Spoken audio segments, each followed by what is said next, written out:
My name is Jenny Rhodes, and I'm 29 years old. For the longest time, I thought my marriage was something other people would envy. Stable, dependable, almost unshakable. I wasn't naive enough to call it perfect, but in a world where so many people struggled just to stay afloat, I thought we were steady, solid, safe. I had a career that paid the bills on time. I cooked dinners at least a few nights a week. I tried to be present when my husband Daniel wanted to talk about his day. We had been married for 4 years, together for nearly 6, and I wore the title of loyal wife like a badge of honor. I never looked twice at anyone else. I made compromises when he asked.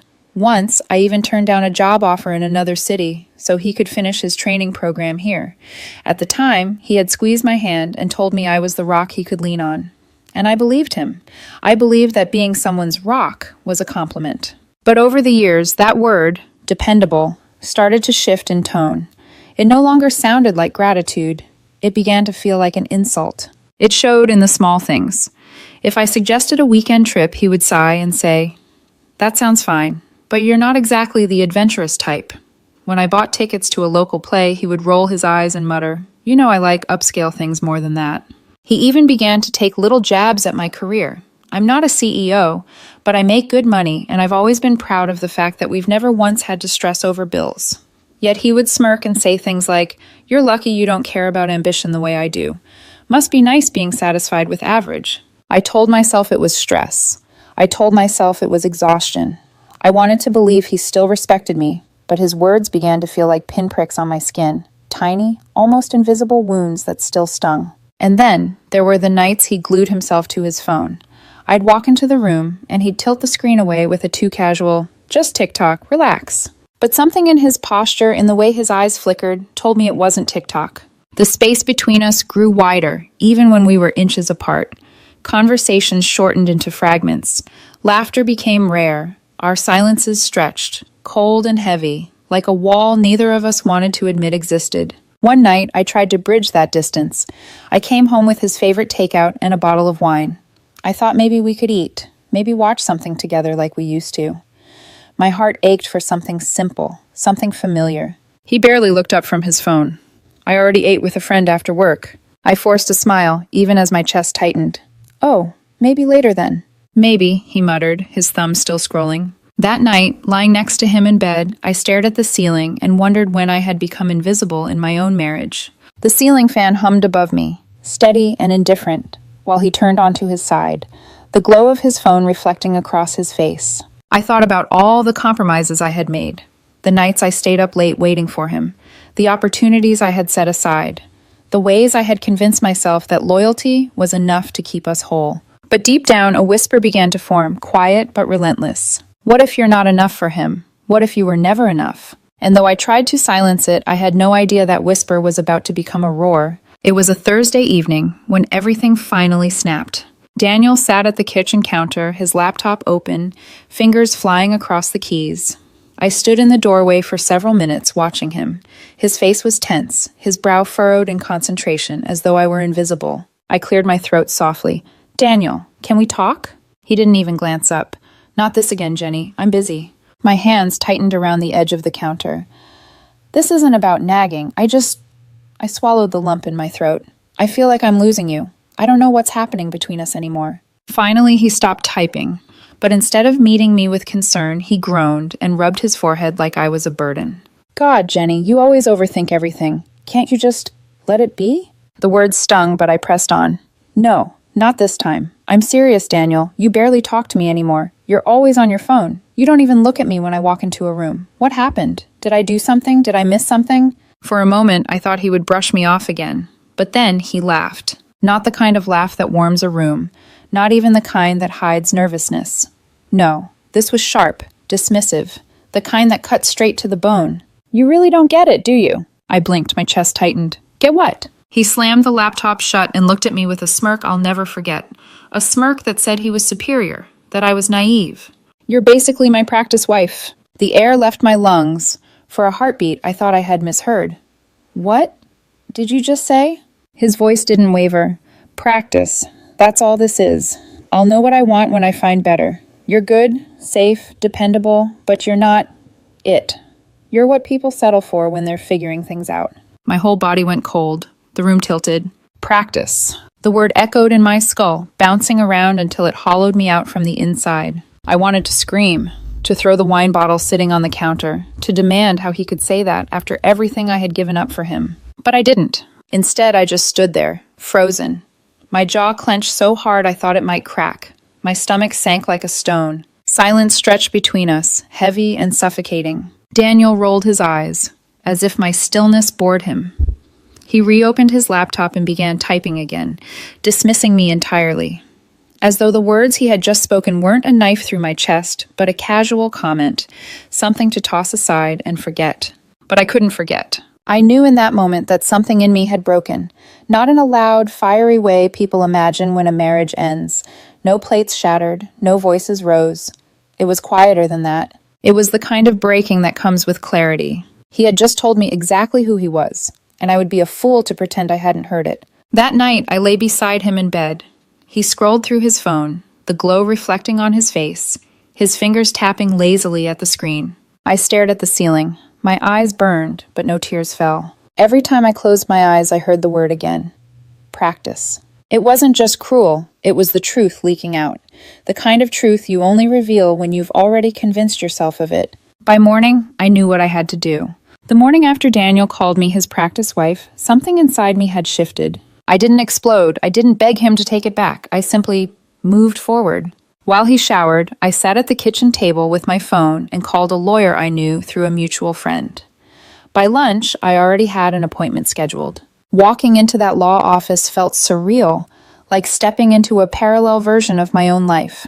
The attorney slid papers across the desk, explaining details in a calm voice while my hands trembled faintly against the polished wood.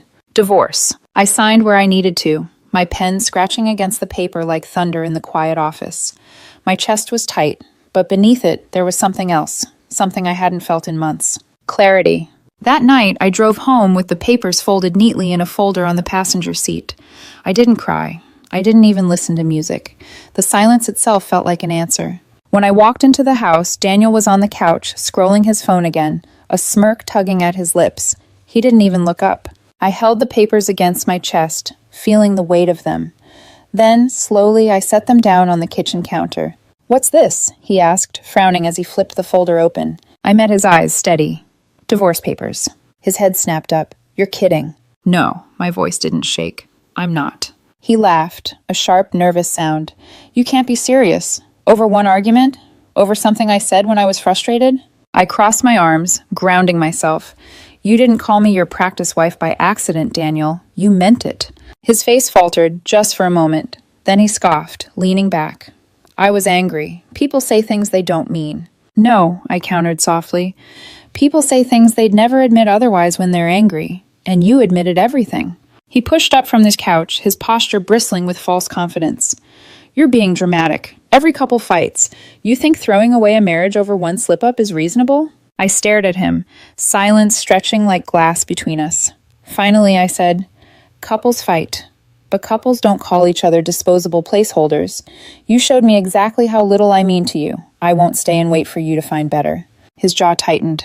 "So that's it? You're just giving up?" I almost laughed at the irony. "No, Daniel, you gave up. I'm just listening." His voice rose, sharper now. "You're just doing this to punish me. You want me to beg? Is that it? You think this is teaching me some lesson?" I shook my head, calm. "I don't want to punish you. I want to move on." He slammed his hand against the counter, the sound cracking through the room. "Unbelievable. After everything I've done for this marriage, you're walking away like it's nothing."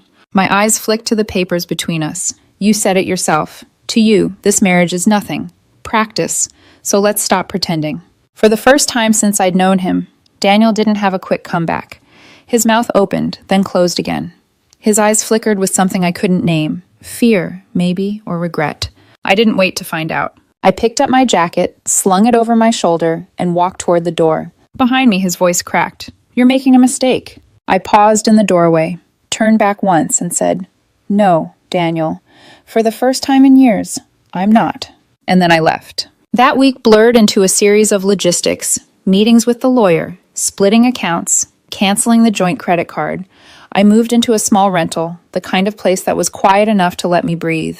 Daniel barely responded at first, almost like he didn't believe I'd actually go through with it. He didn't even sign the papers right away. Instead, he sent random texts. "We need to talk.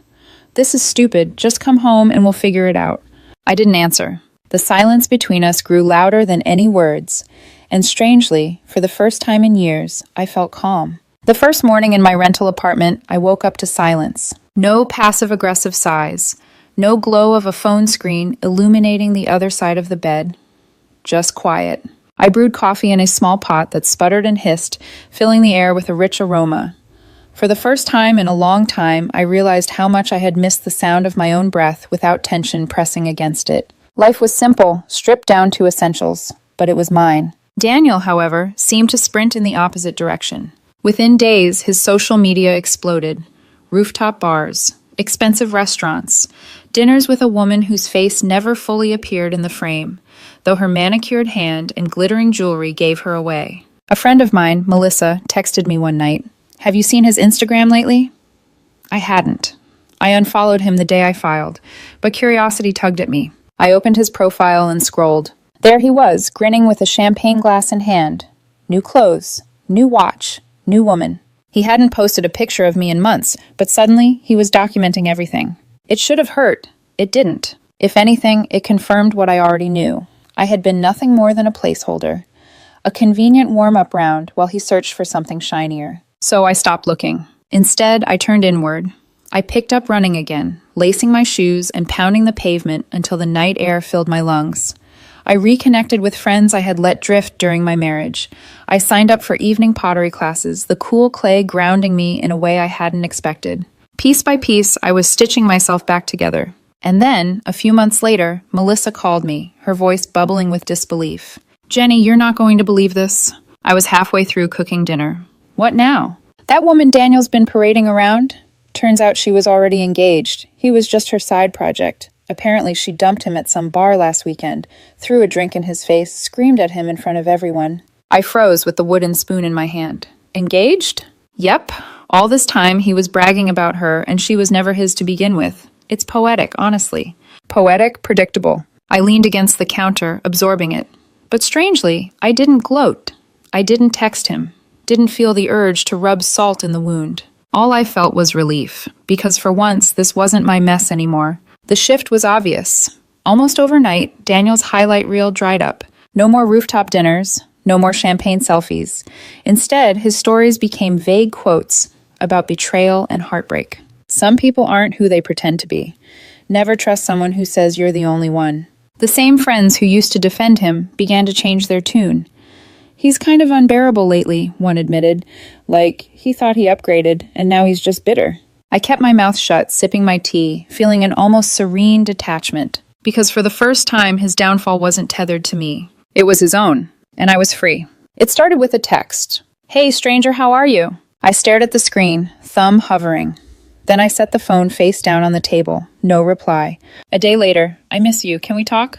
Silence. Then came the longer messages. Excuses disguised as apologies. I was stressed. I didn't mean what I said. You know me better than that. I deleted them without finishing. But Daniel was relentless. When silence didn't work, he shifted tactics. He called. His voice on voicemail was shaky, almost pleading. "You're really going to throw away everything we had? You're supposed to fight for us, Jenny. That's what marriage means. Not just running when things get hard." For a moment, his words tugged at the strings of memory. Once I would have believed them. Once I would have carried the weight of saving us, no matter how little he respected me. But not anymore. The more I ignored him, the more desperate he became. "I know you miss me. Don't lie to yourself. After everything I sacrificed for you, this is how you treat me? You're cold, Jenny. Heartless. No wonder I wanted more." I read them once, then deleted them. Each word was less about me and more about him unraveling. When guilt trips failed, he tried another angle. Mutual friends. Melissa texted me, "Hey, Daniel asked me to talk to you. He says he regrets everything. Maybe give him a chance?" I sent back, "Appreciate it, but no, don't get involved." Another friend messaged, "He won't stop talking about you. It's kind of sad." I ignored that one completely. And then came the knock. It was a Saturday afternoon when pounding rattled my apartment door. My stomach dropped, already knowing. I opened it to find Daniel standing there, eyes red and puffy, mascara-like smudges of exhaustion under his eyes. He looked nothing like the polished man flaunting rooftop bars on Instagram. "Can we talk?" he asked, voice cracking. I stepped outside, pulling the door half closed behind me. The air between us was thick with desperation. "There's nothing left to talk about." Tears spilled down his cheeks. "Please, Jenny, I messed up. I didn't mean what I said. I was scared. I was stupid. You're not practice. You're—" I held up a hand, cutting him off. My voice was steady. "Stop." His face crumpled, desperation twisting into bitterness. "So you're really just going to throw me away like garbage after everything we've been through?" I met his gaze without flinching. "I'm not throwing you away. You did that the moment you decided I was temporary." His tone hardened, his tears evaporating into sharpness. "So that's it? You think you're better than me now? You think some other guy's going to magically fall into your lap?" I shook my head. "This isn't about anyone else. It's about me choosing peace over being treated like a backup plan." He opened his mouth, anger sparking, but I had already turned to go inside. His voice cracked as he shouted after me, "You'll regret this!"